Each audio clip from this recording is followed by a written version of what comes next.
तालीमी इदारनि में आख़िर वहशी बगड़नि जो राज छो? सिंध जिथे तालीम रुगो नाले मातिर रहिजी वई हुजे, उते कुछ कुदा किरदार उन तालीम के मुकम्मल तबाही तरफ़ धिकण में पंहिंजो किरदार अदा करे रहिया आहिनि। सिंध जे तालीमी इदारनि में हिन वक़्त ताईं केतिरियूं ई नियाणियूं हैरेसमेंट जो शिकार थी करे ख़ुदकुशियूं करे चुकियूं आहिनि, पर अफ़सोस जो कि हिक नियाणी जे खून सां इंसाफ़ थी सघियो हुजे। ख़ुदकुशियुनि जो हिकु वॾो सबबु प्रोफेसरनि पारां काफ़ी शागिर्दनि खे इम्तिहाननि में फेल करण या वरी मार्कुनि लाइ तंग करण बि हूंदो आहे। इन में बि वरी शागिर्दियाणियूं वधीक भोॻिन थियूं। हिकु त असांजे समाज में औरतुनि जी तालीम अॻी न हुजण बराबरि आहे, ऐं मथां वरी अहिड़े क़िस्म जूं हरकतूं ऐं ज़ुल्म कया वेंदा त पोइ शागिर्द किथां पढ़ंदा। नेठि काफ़ी हसास शागिर्दियाणियूं मायूस थी करे ख़ुदकुशी जो रस्तो इख्तियार कनि थियूं, जेको असांजे समाज लाइ ख़ौफ़नाक आहे।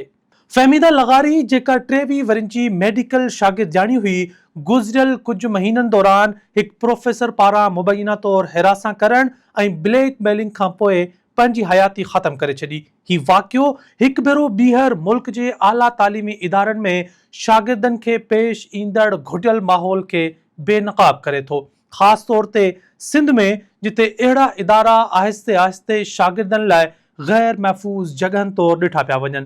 गुज़िरियल कुझु सालनि दौरान मुख़्तलिफ़ इदारनि जे हॉस्टलनि मां केतिरनि ई शागिर्दनि जा लाश पुरअसरार हालतुनि में मिलिया आहिनि, जेकी घणो करे उस्तादनि जी हिरासानी ऐं दबाव सां ॻंढियल रहिया आहिनि। निमरता कुमारी जेका लाड़काने सां ताल्लुक़ रखंदड़ हिकु हिंदू शागिर्दियाणी हुई, चांडका मेडिकल कॉलेज में पंहिंजे कमरे मां मुअल मिली ऐं संदसि मौत अञा ताईं हिकु मुअम्मो बणियल आहे।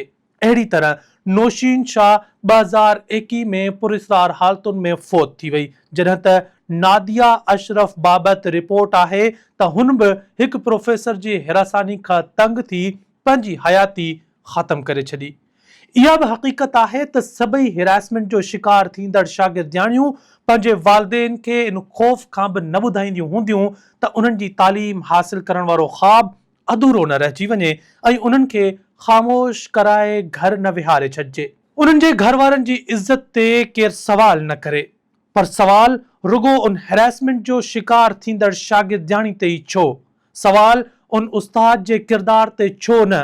सवाल उन उस्ताद जी तालीम ते छो न? सवाल उन उस्ताद जी तरबियत ते छो न? ऐं सवाल उन उस्ताद जे उस्ताद हुजण ते छो न? केतिरा ई सवाल आहिनि जेकी जवाब जा मुंतज़िर आहिनि, पर आख़िर जवाब केरु ॾींदो उन्हनि मासूम नियाणियुनि जे खून जो? जवाब केरु ॾींदो सिंध जे तालीम खे तबाह करण जो? इहे सभु सवाल सदाईं गूंजंदा रहंदा आहिनि उन्हनि ऐवाननि में जिथे असांजा हुक्मरान सभु सही जा होका ॾींदे नाहिनि थकिजंदा।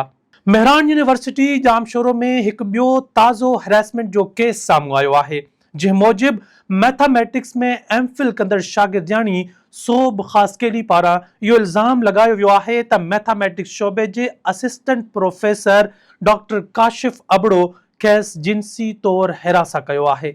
आख़िर डॉक्टर काशिफ अबड़ो ऐं इन जहिड़नि किरदारनि खे क़ानून जो ख़ौफ़ छो न आहे?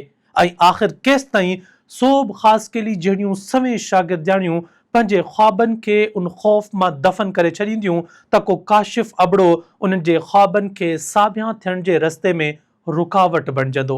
अचो त अॼु गॾिजी सोब ख़ासकेली खे हिन केस में सोभ ॾियारियूं त जीअं वरी को अहिड़ो कुदो किरदार कंहिं बि सोब खे मेरी अख सां न ॾिसी सघे ऐं हर सोब हर मैदान में सोब माणे पंहिंजो ऐं पंहिंजे घर वारनि जो ॻाट ऊचो रखी सघे।